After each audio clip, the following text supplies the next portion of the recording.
Today, I'm going to show you how you can create a Facebook business page, and it's super easy. First, tap on the menu icon at the bottom right corner of your screen. Now scroll down a little and tap on Pages. Once you're inside the Pages section, go ahead and tap on Create at the top left. From here, hit Get Started to begin the process. The first thing you'll need to do is type in your page name. For example, I'm going to name mine Business Insider. After entering the name, just tap on Next. Now it's time to pick your category. So what kind of business are you making this page for? In my case, I want to sell clothes, so I'll type in clothes. Facebook will then suggest something like clothing store. I'll go ahead and choose that. Once that's done, you can either hit return or tap create at the bottom of the screen. That's it. Your Facebook page will now be created using the name and category you selected.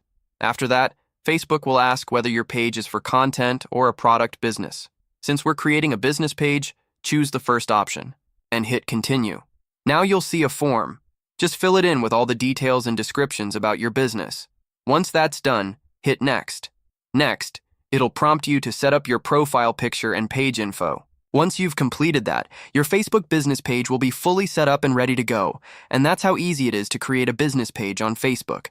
If this video helped you out, don't forget to subscribe to our channel, How to Guide.